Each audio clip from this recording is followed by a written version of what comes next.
Buenas noches, damas y caballeros. Bienvenidos a otro encuentro más. Antes de comenzar, quiero saber quiénes me acompañan hoy. Déjenme en los comentarios desde dónde nos están viendo y qué hora es allá. Bueno, vamos con el primer relato.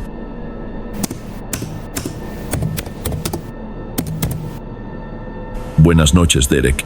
He decidido escribirle porque necesito contar algo que me sucedió el año pasado, algo que hasta hoy no logro explicar completamente. No estoy seguro si fue una coincidencia, mi imaginación desbordada o algo mucho más siniestro. Lo único que sé es que me cambió de una forma que no le desearía a mi peor enemigo. Éramos 3 universitarios de 23 años, yo, Felipe y Marcos. Rentamos una pequeña cabaña en las afueras de Cartagena para pasar las vacaciones de diciembre. ¿Sabe usted? Calles empedradas que brillaban con la humedad, un calor pegajoso que ni las brisas nocturnas aliviaban, y ese aroma persistente a salitre mezclado con incienso que brotaba de las casas coloniales. Para nosotros era el paraíso terrenal. El plan era sencillo: playa, parranda y despedirse de la juventud antes de enfrentar el mundo adulto. Durante varios días fue exactamente así, hasta la madrugada en que apareció Esperanza. La conocimos en una rumba en la playa, de esas donde se mezcla vallenato con reggaetón, con parlantes improvisados que hacían temblar la arena.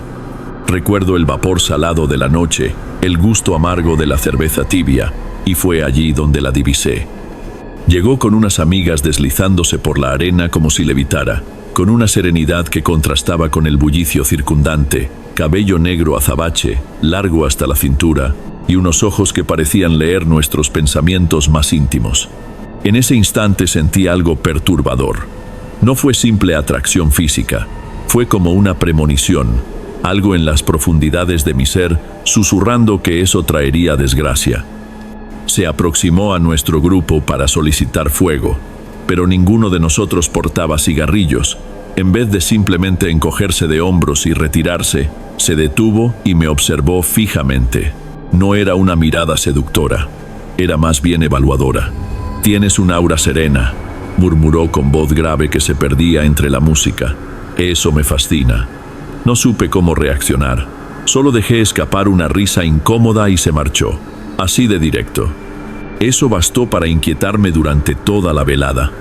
En los días posteriores comencé a toparme con ella en todos lados. En la panadería matutina, en la orilla vespertina. Y lo admito, ahora comprendo que no era casualidad. Fui yo quien empezó a rondar los sitios donde suponía que la encontraría. Las charlas eran siempre breves, repletas de interrogantes que me tenían cavilando por horas. ¿Consideras que magnetizamos aquello que anhelamos?, inquirió una vez sin contexto, mientras aguardaba un raspado de coco. ¿Te ha ocurrido obsesionarte con alguien y que esa persona se materialice? Yo, que jamás había reflexionado sobre tales asuntos, simplemente la escuchaba embobado. Gradualmente, ella comenzó a buscarme, pero a su estilo. Eran mensajes que arribaban invariablemente después de las 12 de la noche. Frases como: «Soñé que te hundías en aguas negras», o «Esta madrugada siento un peso en el alma. Creo que proviene de ti. ¿Puedo encontrarte 5 minutos?» Y yo acudía. Padre, siempre acudía, sin importar la hora. Y casi nunca nos besábamos siquiera. Ella únicamente se quedaba contemplándome en silencio, como si descifrara algo en mi interior. Me retiraba de allí más desconcertado de lo que llegaba, pero con la sensación de que era trascendental, de que había sido seleccionado para algo especial. Comencé a cancelar los planes con mis amigos. Felipe, que siempre fue más centrado, ya había notado todo. «Sebastián, reacciona», me gritó un día con su franqueza característica. «Esa mujer te está manipulando la mente. No eres el único. Observo cómo se comporta».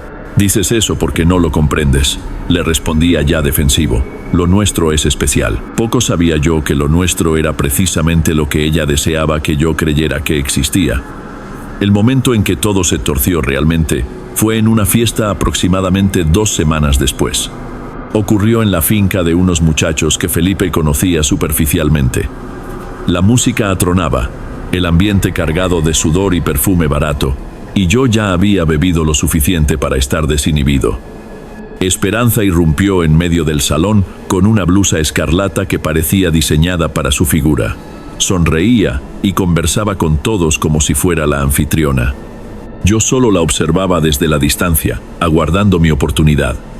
Y mi oportunidad llegó. Se dirigió hacia mí, manipulando un fragmento de cordón rojo, de esos delgados de seda, que tenía enroscado en sus dedos. «¿Permites que te amarre?», preguntó con una sonrisa ladeada, en un tono aparentemente lúdico. Yo, en mi estado, creí que era un juego, un coqueteo. «Solo si es para nunca liberarme», respondí, creyendo que sonaba seductor. Su sonrisa se ensanchó, pero sus ojos se volvieron graves. Tomó mi mano. Su contacto era gélido, a pesar del bochorno del lugar. Con una concentración que no concordaba con el ambiente, envolvió mi muñeca con el cordón y empezó a tejer un nudo.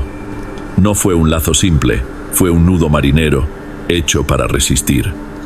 Mientras lo hacía, no apartaba sus ojos de los míos. La música, la gente, todo mi entorno se desvaneció. «Perfecto», susurró bajito, solo para que yo la escuchara. «Ahora estás enlazado. Si sientes una opresión en el pecho, ya sabes la razón». Y con la misma velocidad con que comenzó, liberó mi mano. La sonrisa festiva regresó a su rostro y se giró, alejándose a bailar con otro muchacho. Me quedé inmóvil en medio del salón, contemplando el cordón rojo en mi muñeca. Una parte de mí se sentía el hombre más afortunado del planeta, pero una pequeña fracción de mí, la que aún razonaba con lucidez, experimentó una inquietud que no tenía relación con el alcohol. Después de esa noche, todo se intensificó dramáticamente. Jamás me quité el cordón de la muñeca. Permaneció allí, desteñido por el sol y el agua marina, pero no conseguía deshacerme de él. Era como un recordatorio perpetuo, y ella empezó a manifestarse en mis sueños todas las noches. No eran pesadillas, era peor, era inexplicable. Una noche soñé que flotaba sobre mí, en la penumbra de mi habitación. En otra, paseábamos por una playa desierta, y ella me revelaba secretos en un dialecto que desconocía, pero que en el sueño comprendía perfectamente. Siempre despertaba sudando, con el corazón palpitando de manera extraña y una sensación de haber perdido algo invaluable. Y la opresión torácica comenzó. De la nada, a plena siesta, sentía una presión, una falta de oxígeno. Inicialmente, pensé que era ansiedad, el calor, cualquier cosa. Pero luego empecé a percatarme. La opresión venía siempre que la divisaba a distancia, riendo con otras personas. Venía cuando le enviaba un mensaje y veía que estaba conectada, pero no me contestaba. Estaba estableciendo la conexión que ella me había sugerido hacer. Su predicción se estaba materializando porque yo mismo la estaba volviendo realidad. Mi existencia se transformó en una espera. Ya no hacía planes con Felipe y Marcos. Rechazaba invitaciones para salir, para ir a la playa. Mi único propósito diario era obtener alguna migaja de su atención, una mirada, un mensaje de 2 palabras. Ella continuaba con el mismo juego. Podía encontrarme en la calle, darme un beso que me dejaba sin respiración, y al día siguiente pasar junto a mí como si fuera invisible. Y cada vez que se alejaba, la opresión en el pecho regresaba más intensa. Sentía que estaba atado a ella por un cable invisible y no tenía voluntad para cortarlo.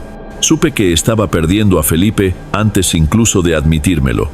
Dejó de aconsejarme, dejó de criticar a Esperanza. Por el contrario, empezó a defenderla con una convicción que me aterrorizó. «Ay, hermano, es solo su personalidad», decía, repitiendo las mismas justificaciones que yo usé durante semanas. Marcos, nuestro otro compañero, se quedaba en el medio, sin saber cómo actuar, sintiendo cómo la tensión se acumulaba. Yo percibía los detalles, una mirada que cruzaban por encima de mi cabeza. Una vez dijo que iba a hacer diligencias en el centro, y posteriormente vi una fotografía que una amiga de Esperanza publicó, y ambos estaban allí al fondo, riendo cerca de un puesto de empanadas. La excusa siempre era que se habían topado casualmente. La confirmación llegó de la manera más cruel. Una noche, regresando a casa tardío, solo, los vi a ambos en el corredor de nuestra cabaña. La luz interior los iluminaba. No se estaban besando ni nada, pero la intimidad era evidente. La cabeza de ella descansaba en el hombro de él, y él le acariciaba el cabello. Hablaban en susurros, como si compartieran un secreto, mi secreto. Pasé de largo, entré por la puerta trasera, me senté en la cocina a oscuras, y la opresión en mi pecho fue tan severa que pensé que me iba a desmayar realmente. Al día siguiente, esperé a que Marcos saliera y fui a confrontar a Felipe. «Los vi anoche», dije sin rodeos. La voz me salió más frágil de lo que pretendía. Se puso lívido, luego soltó una risa nerviosa. «Solo estábamos conversando, Sebastián. Deja la paranoia». «Conversando», insistí. «¿Cuál es tu problema, Felipe? Eras mi hermano». Ahí cambió. La culpa en su rostro se transformó en una ira defensiva. «Ah, ¿cuál es el problema? No vengas con esas. Esperanza no es propiedad de nadie. Hace lo que desea, tú y tu aura serena. Te quedaste tan pasivo, baboseando por ella, que ni se percató de que existías. No es mi culpa si no aprovechaste la ocasión». Después de eso, no tenía nada más que agregar. Lo peor, padre, es que el odio que debería experimentar, la rabia, todo eso era devorado por la misma obsesión de antes. Ahora, además de esperarla a ella, me torturaba, buscándolos a ellos, intentando averiguar qué estaban haciendo. El nudo del cordón en mi muñeca parecía haberse ajustado solo. Las semanas siguientes fueron un suplicio. Apenas nos dirigíamos la palabra. Felipe y yo apenas nos mirábamos dentro de la casa. Marcos intentaba mantener una normalidad, pero era imposible.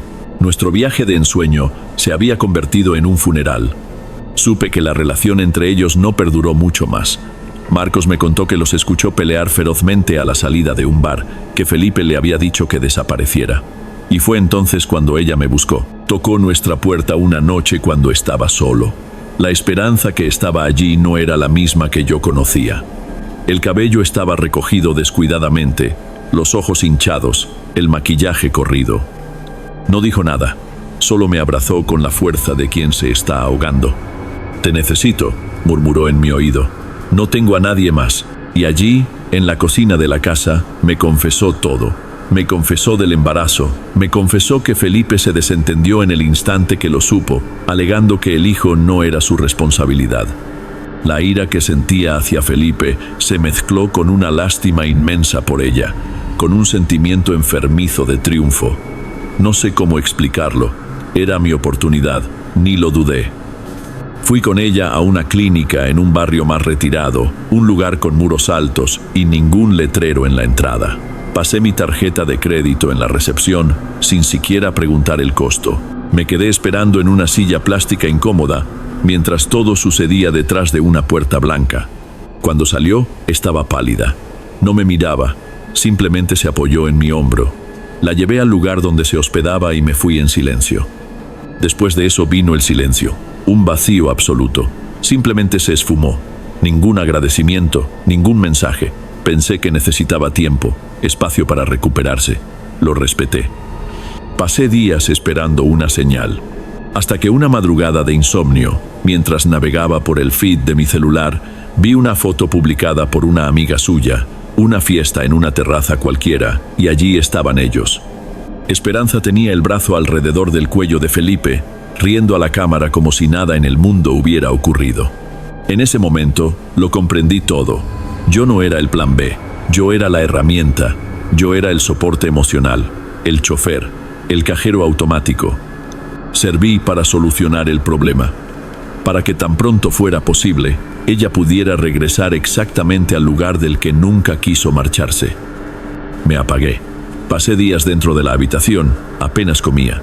Marcos intentaba sacarme, pero no tenía energías. Mi madre me llamó un día y la desesperación en su voz preguntando si estaba enfermo, si alguien me había lastimado, fue lo que me hizo ver la magnitud del abismo en el que estaba. Me obligué a salir, a caminar por la calle principal, en medio de los turistas, sintiéndome como un espectro.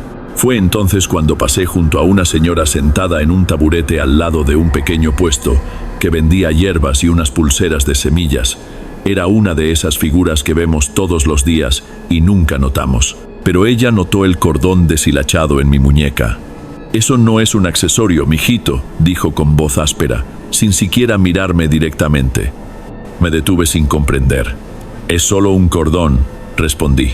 Ella finalmente alzó la mirada. Sus ojos eran profundos y parecían ver más allá de lo normal. Hay nudos que amarran el alma. Si quieres desatarlo, ven a mi casa al atardecer. Está en la calle detrás de la capilla. No soy un tipo supersticioso, padre, pero estaba en el fondo del abismo y esa mujer me ofreció una escalera. Al atardecer fui. Era una casa modesta, con un patio de tierra batida. Me mandó sentarme en una silla de madera y no pronunciar palabra. El aroma a hierba quemada invadió la habitación. Me bendijo con una rama de albahaca, soplando humo sobre mi cuerpo y susurrando oraciones muy bajito. Luego me mandó poner los pies en una palangana con agua tibia y sal marina. Por último, con unas tijeritas, cortó el cordón rojo de mi muñeca. Vi cuando arrojó el trozo de tela raída en una lata con brasas. El cordón se retorció con el calor y se convirtió en ceniza en un segundo. Me pasé la mano por la muñeca. En el lugar donde el cordón estuvo durante semanas, la piel estaba extrañamente más clara, como si el color de allí hubiera sido absorbido junto con el resto. «Listo», dijo, mirando el fuego. No era amor, era solo manipulación. Te ató porque no sabía estar sola. Esa noche, por primera vez en meses, no soñé con absolutamente nada. Solo una oscuridad silenciosa y en paz. 2 días después de la visita a aquella señora, recogí mis pertenencias. Dejé la llave de la casa sobre la mesa, con una nota escueta para Felipe, y le envié un mensaje a Marcos, el único que se salvó de toda esa historia.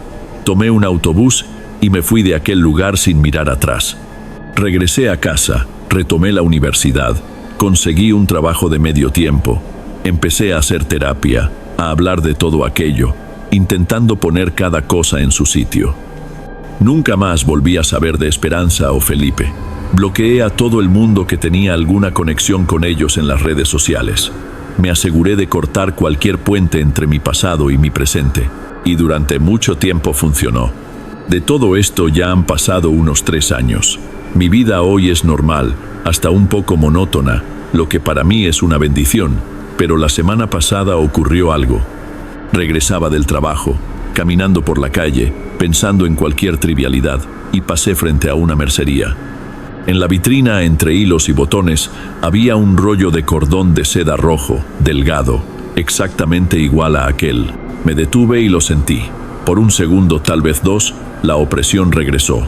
La misma presión en el pecho, esa misma falta de aire que surgía de la nada. Fue un instante, pero fue suficiente. En ese momento, entendí que la curandera no había purificado mi alma. Solo me dio la fortaleza para cargar con lo que se había adherido a ella. El problema nunca fue únicamente el cordón o un hechizo malintencionado. El vacío ya estaba en mí. Esperanza solo plantó la semilla. Y el miedo real, el terror que permanece, es saber que aquello todavía está aquí dentro, dormido, y que un simple rollo de cordón rojo, en cualquier momento, puede ser el agua que la hará brotar nuevamente.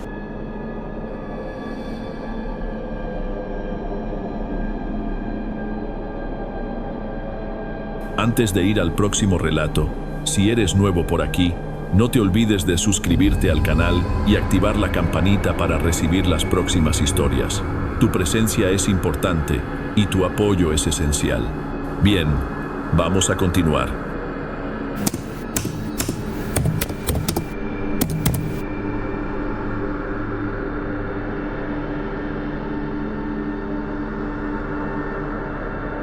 No estoy segura si esto se ajusta a lo que buscas, porque no es una historia de aparecidos. No, precisamente, es mi historia.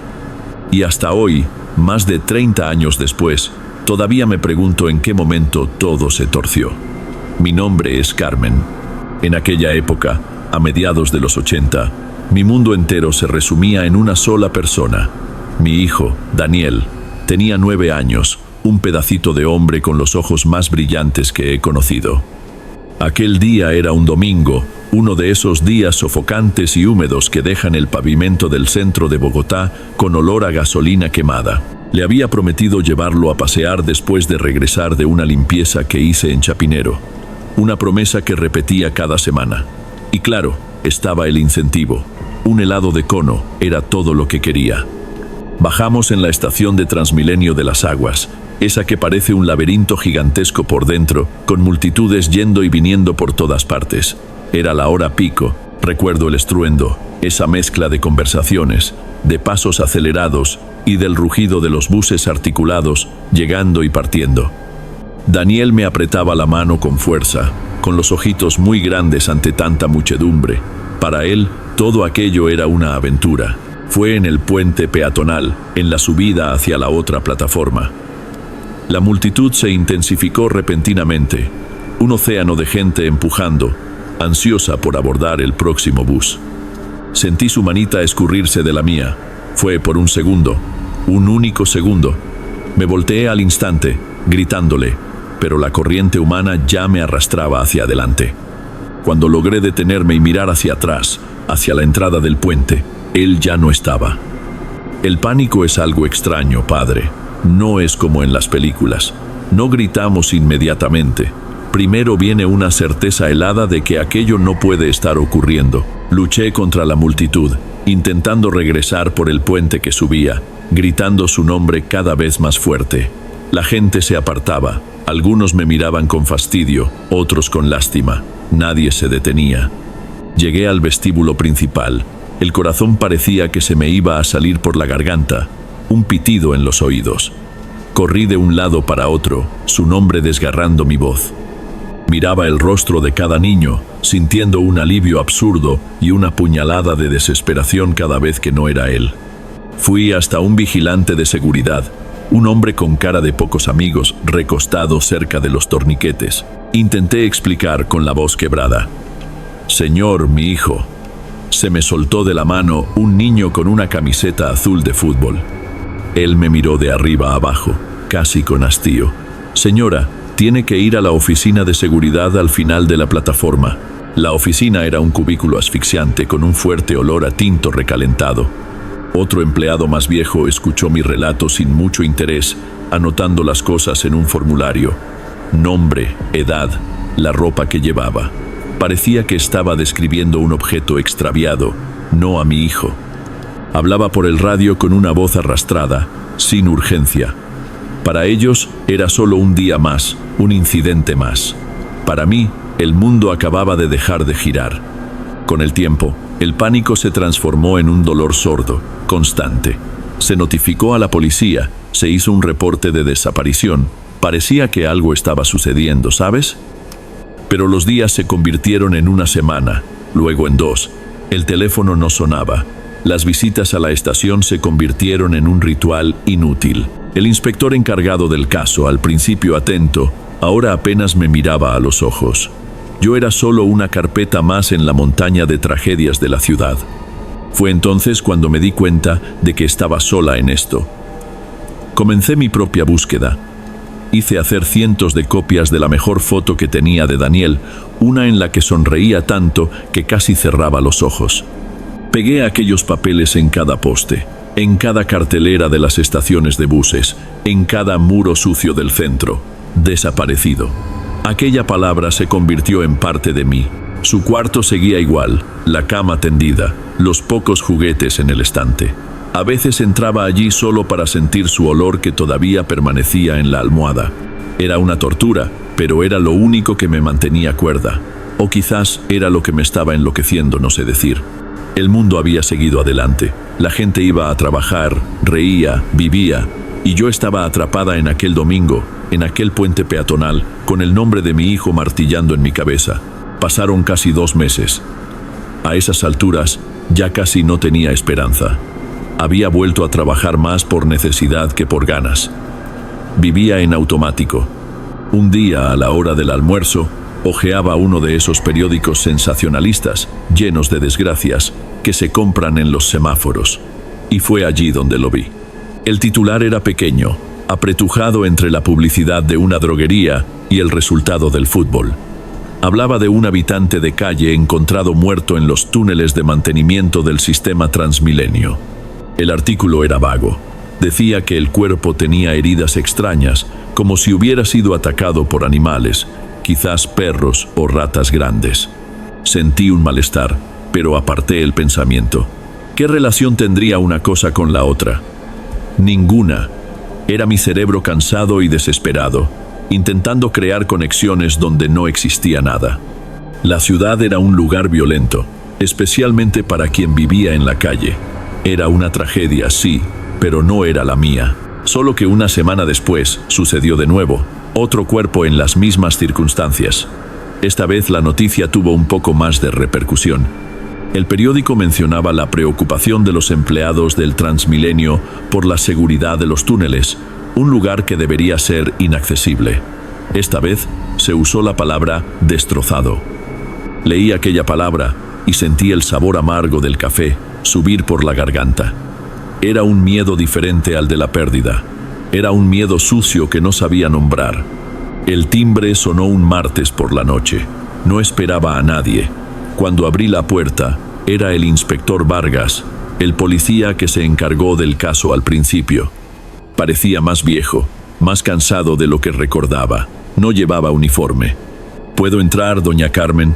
Su voz era baja, cuidadosa. Lo dejé pasar y le ofrecí un tinto, más por costumbre que por otra cosa. Nos sentamos en mi pequeña sala de estar, la misma en la que Daniel y yo veíamos televisión. El silencio era pesado. Carraspeó antes de empezar. Carmen, sé que ha pasado tiempo y siento mucho venir así, sin avisar. Pero han surgido algunas cosas, algunas conversaciones en la investigación de estos casos del Transmilenio. Mi cuerpo se puso rígido. Sabía de lo que estaba hablando. Testigos, continuó evitando mi mirada, clavando la vista en la taza de tinto intacta sobre la mesa. Algunos empleados de mantenimiento, gente que trabaja de madrugada, dicen haber visto algo en los túneles. Al principio pensaron que era un fantasma, cosa de su cabeza. Hizo una pausa, midiendo cada palabra que decía. Describieron una figura pequeña, ágil, que huye de la luz de las linternas. Carmen, dijeron que parecía un niño. En ese momento, esa pizca de esperanza que aún tenía se transformó en algo monstruoso. La idea de tener a mi hijo de vuelta, que antes era todo lo que quería, de repente se convirtió en la cosa más aterradora del mundo. El miedo de que estuviera muerto era terrible, pero el miedo de que estuviera vivo y que fuera él la cosa que se escondía en la oscuridad de los túneles, ese miedo era infinitamente peor. Era un abismo abriéndose bajo mis pies. Después de esa noche, no dormí más. Cada crujido en la casa, cada sombra en el rabillo del ojo me hacía saltar. Vivía en un estado de espera, pero no sabía de qué. 3 días después sonó el teléfono. Era el inspector Vargas. Su voz era seca, oficial. Carmen, hemos montado una operación en los túneles esta noche. Hemos encontrado a un niño. La descripción coincide. Necesitamos que venga. No dijo, hemos encontrado a Daniel. Dijo, hemos encontrado a un niño. Esa diferencia lo decía todo. Un carro patrulla vino a buscarme. El carro no tenía sirena, pero sentía como si toda la ciudad me estuviera mirando. El trayecto fue un borrón. Miraba las luces de los postes pasando por la ventana e intentaba forzarme a sentir algo. Alegría, alivio, no venía nada. Era solo un vacío frío, un hueco en el estómago. Me aferraba al recuerdo de su sonrisa, de su manita en la mía, como si eso pudiera protegerme de lo que estaba a punto de encontrar. No fuimos a una estación de policía. El carro paró frente a un edificio antiguo, con muros altos y pocas ventanas. Parecía un hospital, pero tenía un aire más pesado, del lugar del que no se sale. El inspector me encontró en la entrada. Me puso la mano en el hombro. El gesto pretendía ser de consuelo, pero su peso solo me hundió más en el pavor. ¿Está ahí dentro? ¿Está asustado? No espere que sea como antes, Carmen. Esté preparada. Me llevaron por un pasillo largo, blanco, con olor a desinfectante. El sonido de mis pasos resonaba, el único sonido además de mi propio corazón martillando. Nos detuvimos frente a una sala con una gran ventana de vidrio grueso, claramente una sala de observación. El inspector se quedó un poco detrás de mí, dándome espacio. Allí está, dijo en voz baja, y lo vi. Estaba sentado en el suelo, en el rincón más alejado de la sala vacía. El pelo, antes castaño y brillante, estaba largo, sucio y enmarañado, cayendo sobre su rostro. Llevaba una bata blanca demasiado grande para él, probablemente de la institución. Estaba descalzo. La piel, que recordaba sonrosada y suave, era de un blanco pálido, casi translúcido, como la de un animal que vive lejos del sol. Mi primer impulso fue golpear el vidrio, gritar su nombre, decirle que mamá estaba allí, pero mi voz no salió. Estaba paralizada, porque aquel niño, él no era mi Daniel. Podía tener su rostro, su cuerpo, pero no era él. Se movía de una manera extraña, no como un niño. Los movimientos eran cortos, rápidos, alerta, como un animal acorralado. Balanceaba el cuerpo hacia adelante y hacia atrás, muy ligeramente. Sus ojos recorrían la sala, pero no se enfocaban en nada. Parecían ver cosas que no estaban allí. Estaban siempre en movimiento, desconfiados. Un médico entró en la sala, un hombre con bata blanca y una tabla con papeles. Se acercó lentamente, hablando con voz calmada y suave. Daniel no lo miró. En el momento en que él se acercó un poco más, Daniel se encogió todo y emitió un sonido. No fue un llanto, no fue un grito, fue un gruñido bajo, gutural, un sonido que vino del fondo del pecho, una advertencia. El médico se detuvo, hizo una anotación y salió. Fue entonces cuando pareció sentir mi presencia. Giró la cabeza en dirección al vidrio, lentamente, el pelo se le apartó y vi su rostro por completo. Estaba delgado, con las mejillas hundidas y los ojos. Padre, sus ojos eran los mismos, la misma forma, el mismo color, pero no había nada dentro. Estaban vacíos, eran los ojos de nadie. Me miró fijamente a través del vidrio. No había reconocimiento, no había curiosidad. Me miraba como un animal salvaje mira a otro, intentando saber si yo era una amenaza o comida. Levanté la mano y la apoyé en el vidrio frío. Susurré su nombre 1, 2 veces. Daniel, hijo. Su cabeza se inclinó un poco hacia un lado y por un instante, un único y terrible instante, vi sus labios estirarse sobre los dientes. No era una sonrisa, era una amenaza.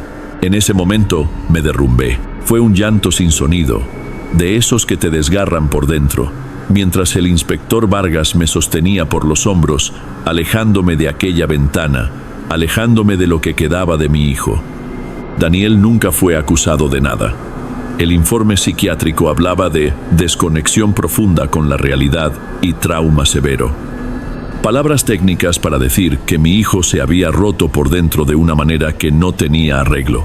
Pasó el resto de su vida en aquel lugar de muros altos. Lo visité todas las semanas durante más de 20 años, sin faltar ni una. Se convirtió en mi penitencia. Me sentaba en la misma silla, en la misma sala, y él se sentaba en la otra, al otro lado de la mesa. Al principio lo intentaba, le contaba sobre mi día, recordaba historias de cuando era pequeño, cantaba las cancioncillas que le gustaban. Nunca respondió. La mayor parte del tiempo se quedaba mirándome con aquellos ojos vacíos. Solo una vez, en todos esos años, vi algo diferente. No fue para mí, nunca para mí. Fue para una paloma que se posó en la ventana. Sus ojos siguieron el movimiento y los dedos de su mano derecha se curvaron por un instante, un tic antiguo que tenía cuando algo lo fascinaba. Duró un segundo y el vacío volvió, pero aquel atisbo fue suficiente para torturarme por el resto de mi vida. A veces balanceaba el cuerpo como aquel primer día. Otras veces se quedaba tan quieto que parecía una estatua de mármol. Murió hace 10 años. Una neumonía, dijeron. Yo me encargué de todo. En el entierro no había casi nadie, solo yo y el inspector Vargas, que ya estaba pensionado y se empeñó en ir. Hoy soy una anciana. Vivo en la misma casa. Su cuarto sigue aquí. A veces me encuentro pensando en aquel segundo, aquel único segundo en el puente peatonal. Si hubiera sujetado su mano con más fuerza, si no le hubiera prometido aquel maldito helado, quizás no habríamos ido al centro ese día. Es una tortura inútil, lo sé, pero es todo lo que me queda. No sé por qué le cuento esto, padre. Quizás porque ponerlo en palabras ayuda a quitar un poco del peso. La historia que la gente a veces cuenta por ahí, la leyenda del niño de los túneles. Habla de un monstruo, pero yo estuve allí, lo vi. No había un monstruo en esa sala. Solo había un niño que sintió mucha hambre y mucho miedo, y que hizo lo que necesitaba para sobrevivir. El verdadero horror no es en lo que se convirtió, es lo que perdí para siempre.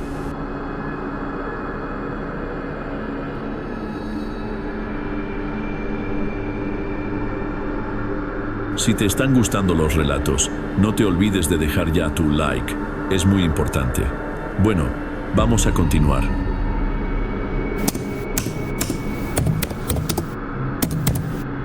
Buenas noches, Derek. He decidido escribir porque la historia que viví necesita ser contada. No por orgullo, al contrario. Es más, un desahogo. Quizás una advertencia para quien se esté sintiendo como yo me sentía. Mi nombre es Eduardo.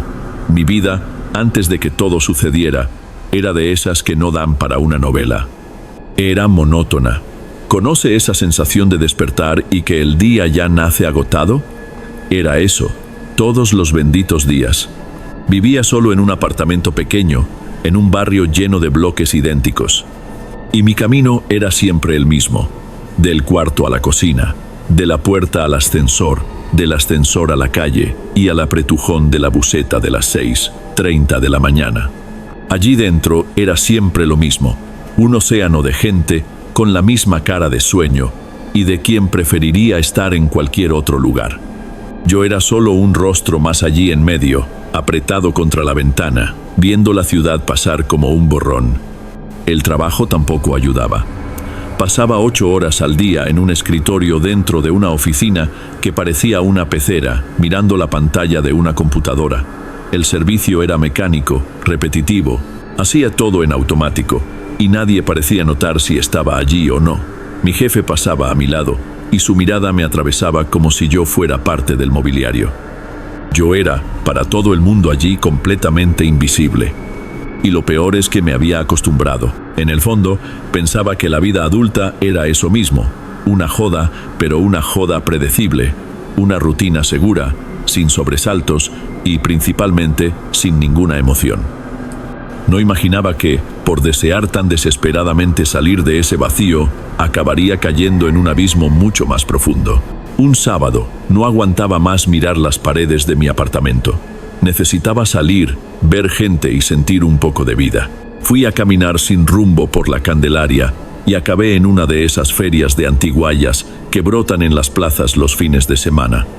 El lugar estaba lleno. Un olor a fritanga se mezclaba con el de polvo y madera vieja. Caminaba despacio entre los puestos, mirando sin mucho interés los montones de cachivaches, discos rayados, cámaras fotográficas que ya no funcionaban, muebles cojos. En uno de los puestos más alejados, medio olvidado, un señor de apariencia cansada, con ojeras profundas, vendía unas baratijas esparcidas sobre un paño raído. Fue allí donde lo vi. No era un relicario ni nada llamativo. Era un amuleto, pequeño, de obsidiana. Aquella piedra negra y lisa. Estaba atado a un cordón de cuero gastado. Lo que me llamó la atención fue un detalle. Tenía una fina fisura, casi invisible, cerca del centro tallado. Había algo perturbador en él. Lo dejé a un lado, seguí caminando, pero mi cabeza volvió al amuleto. Acabé regresando y pregunté el precio. Fue una miseria. El vendedor pareció hasta aliviado cuando tomé el objeto y le di el dinero. Y solo entonces me di cuenta de que renqueaba de una pierna, un detalle que no había notado antes. Al llegar a casa, tiré el amuleto sobre la cómoda. Me quedé mirándolo. Era solo un trozo de piedra tallada, pero no sé explicarlo. Más tarde, esa noche, lo tomé en la mano. Estaba frío. Sosteniendo aquel objeto, me acordé de unas entradas que quería mucho para el partido de la selección, pero que se habían agotado en minutos.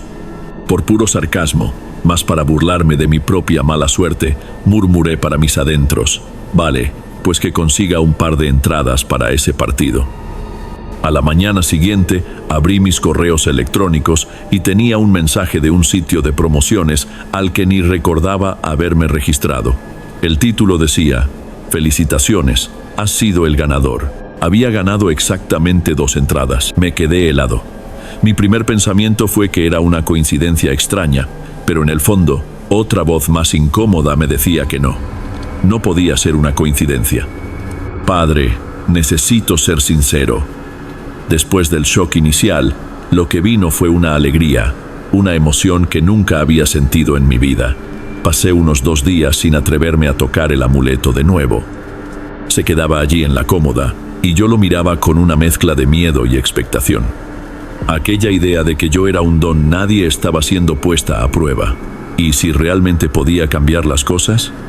Una mañana de lunes, con esa llovizna fina y molesta cayendo afuera, sabía que el tráfico sería un infierno. Antes de salir, tomé el amuleto. Su frío parecía extenderse por mi mano. Hablé bajo, casi sin sonido. Solo por hoy, que mi camino esté libre. Parece ridículo, lo sé, pero ese día, la buseta que tomé estaba extrañamente vacía. El trayecto que normalmente llevaba más de 1 hora se hizo en 40 minutos. Fue la primera vez en años que llegué al trabajo sin estar sudado y alterado. A partir de ahí, empecé a experimentar. Eran deseos pequeños, casi tontos, que la máquina de tinto, siempre dañada, funcionara para mí. Y funcionaba. Que mi jefe se olvidara de pedirme ese informe que no había terminado. Y no solo se olvidó, sino que se disculpó por pensar que me había pasado la tarea. Las cosas simplemente se arreglaban frente a mí y la sensación, padre, era increíble. Era como si por primera vez el mundo estuviera jugando en mi equipo. Yo, que siempre fui el muchacho del fondo de la clase, el muchacho que solo veía pasar su propia vida, de repente tenía el control. Empecé a caminar más erguido, a hablar con más firmeza en las reuniones. La gente empezó a notarme, me saludaban en el pasillo, me pedían mi opinión, ya no era invisible. Me sorprendía a mí mismo tocando el amuleto en el bolsillo del saco, sintiendo la superficie fría y lisa de la piedra. Era mi secreto. El poder de arreglar las pequeñas frustraciones del día a día estaba allí, en mi mano, y era adictivo. Cada pequeño deseo cumplido alimentaba un hambre que ni sabía que existía. Era una ilusión. Lo sé ahora, pero en aquella época parecía la cosa más real del mundo. Y empecé a pensar que quizás era hora de pedir algo más grande, mucho más grande. Aquel sentimiento de control me volvió más audaz. Ya no quería solo solucionar los pequeños problemas del día a día. Quería más. Quería lo que veía que otros tenían y sentía que yo también me lo merecía. Había una vacante de jefe de área en disputa en mi departamento. Yo era uno de los candidatos, pero tenía un colega, Mauricio, que era el favorito del director. Era bueno, lo admito, pero también era prepotente. Una noche en casa, sosteniendo el amuleto, pensé con fuerza: necesito una oportunidad, solo una. Necesito que Mauricio cometa un error que nadie pueda ignorar. 2 semanas después, en la presentación de un proyecto importantísimo, Mauricio simplemente se bloqueó, se quedó en blanco delante de la gerencia. Los datos que presentó estaban equivocados, los archivos corruptos. Fue un desastre. Y yo, que había estudiado el proyecto por mi cuenta como plan B, fui llamado para salvar la situación. A finales de ese mes, la vacante era mía. Con el nuevo cargo, empecé a frecuentar otros círculos, cenas, eventos de la empresa. Fue en uno de esos que la vi de verdad por primera vez. Valeria, la esposa de mi director. Era de esas mujeres que parecen flotar, sabe, elegante, con una sonrisa discreta y una mirada que parecía estar a 1000 kilómetros de distancia. Para mí, ella era el resumen de todo aquello que nunca podría tener. Y la ambición es algo peligroso. Una vez que la alimentas, no para de crecer. Empecé a pensar en ella. Primero de forma platónica, después con deseo. Un deseo que se convirtió en una obsesión. Una noche, sosteniendo el amuleto con tanta fuerza que la piedra helada parecía quemarme la piel, no pedí. Exigí en mi pensamiento: quiero que me vea, quiero que me desee. No tardó. Una mirada diferente de ella en una reunión, un mensaje al final del día preguntando algo sobre el trabajo, que claramente era solo una excusa. Después un café, una conversación que duró horas. Cuando me di cuenta, estaba teniendo un romance con la esposa del hombre que meses antes ni sabía mi nombre. Me sentía invencible. Tenía el cargo, el dinero, el respeto, y había conseguido lo imposible. La mujer que representaba todo lo que jamás podría tener. Y lo peor, no sentía ni una pizca de culpa. Sentía que era mío por derecho. Aquel amuleto no me daba solo suerte. Me daba la certeza de que me merecía todo aquello. La victoria completa, sin embargo, todavía me parecía incompleta. Tener a Valeria a escondidas no era suficiente. Su marido, mi director, todavía existía. Era un recordatorio constante de cómo eran las cosas antes, una sombra en mi nuevo mundo. La arrogancia me cegó hasta el punto de creer que tenía derecho a sacarlo del juego.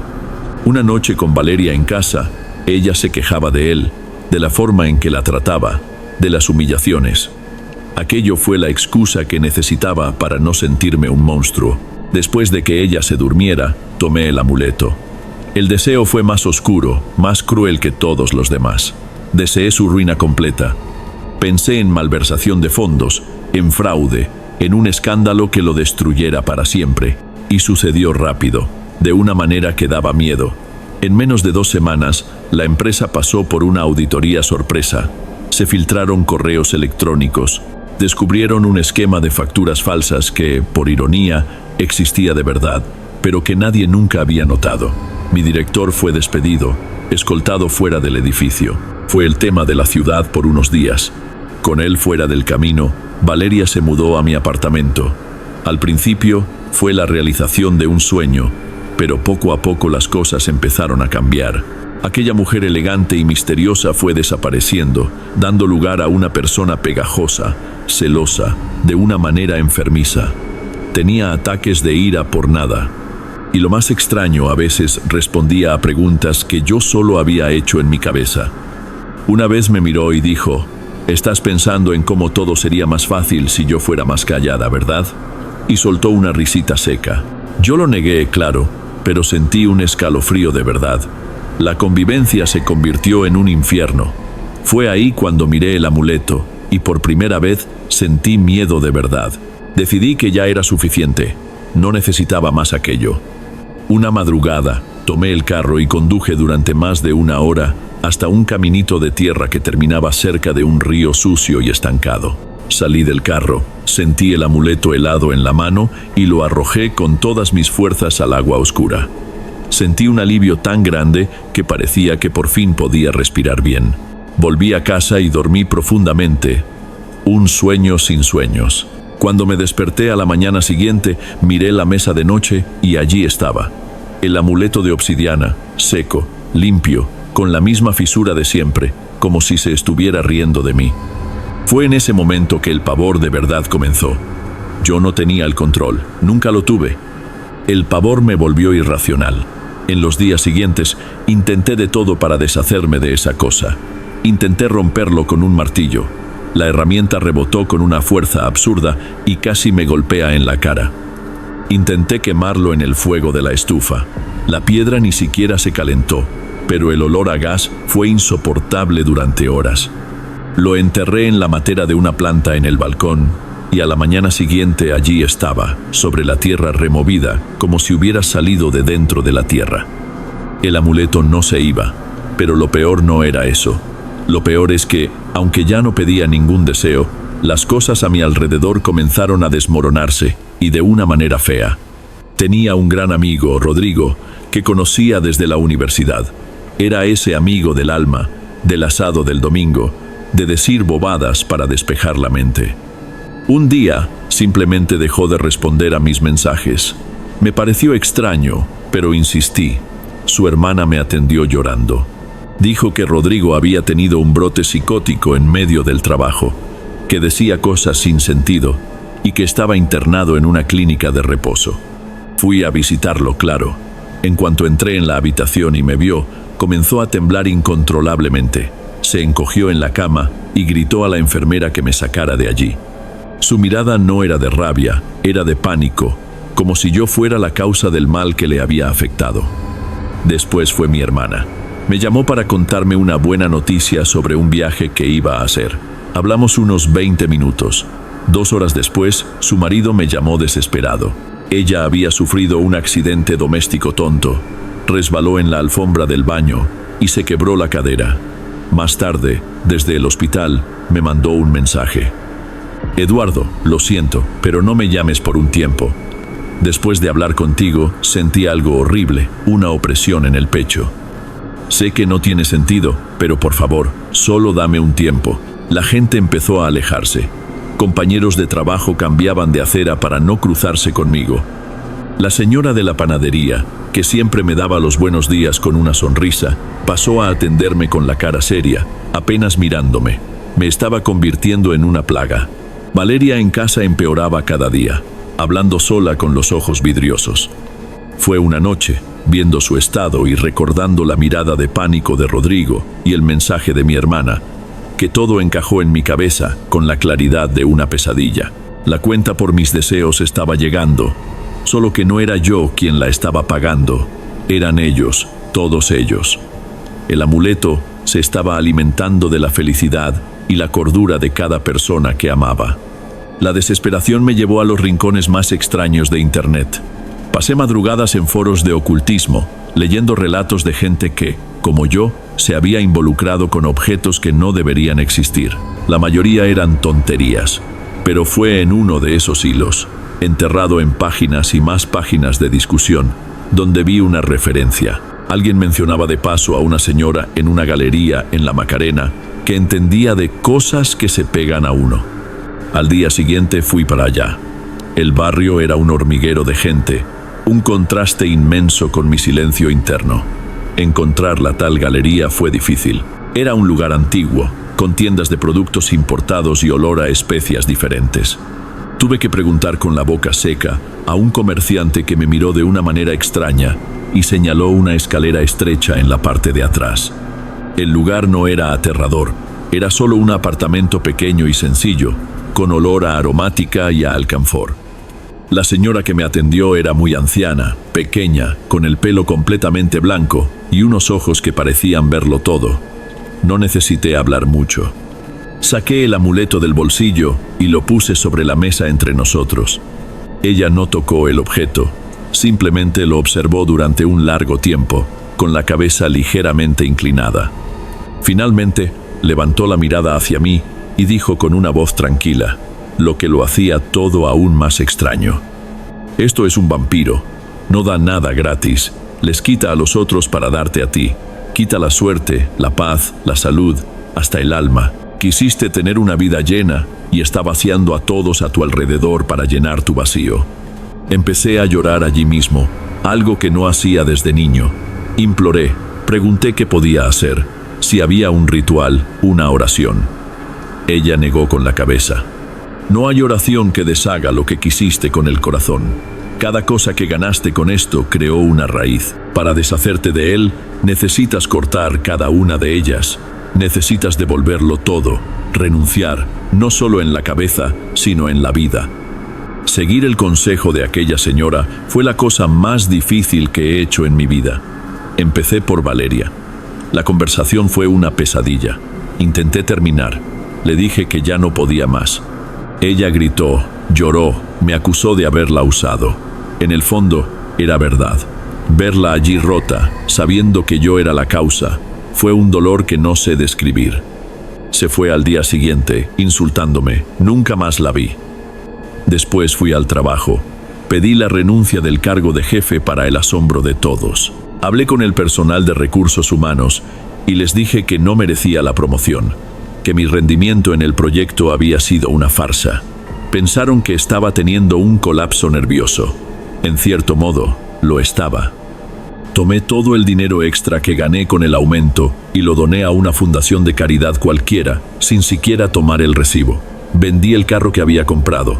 Volví a ser lo que era antes, un tipo sin nada, viajando en buseta, un anónimo. Cuando sentí que no había más ninguna raíz que me atara a aquella vida, tomé el amuleto por última vez.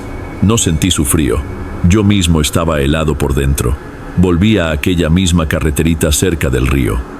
Esta vez no lo arrojé. Cavé un hueco en la tierra húmeda con mis propias manos. Puse el objeto allí dentro y lo cubrí.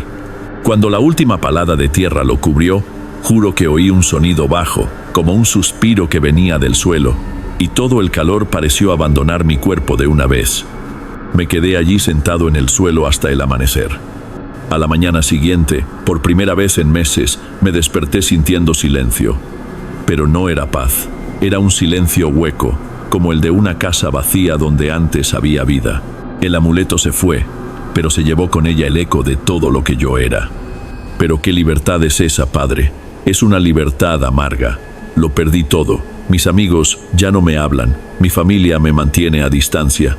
Valeria desapareció en el mundo y espero que haya encontrado la paz. Hoy vivo una vida aún más vacía que aquella que tanto odiaba. La diferencia es que ahora sé el valor de lo que perdí. Cambié todo lo que tenía de verdad por una ilusión de poder. Hoy respiro, es lo que me queda, pero a veces, cuando camino por la calle, veo en los ojos de algún desconocido el mismo brillo de desesperación que yo tenía, la misma hambre, y me pregunto cuántos otros objetos, como aquel amuleto, están por ahí esperando a ser encontrados por alguien que solo quiere un poco más.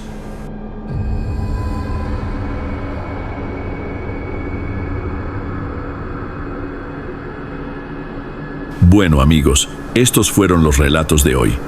Espero de corazón que los hayan disfrutado. Subo nuevos videos todos los días y me encantaría volver a encontrarlos en el próximo video. Ahora, en pantalla, les dejo 2 videos más que estoy seguro les van a encantar. Un fuerte abrazo y nos vemos por allá.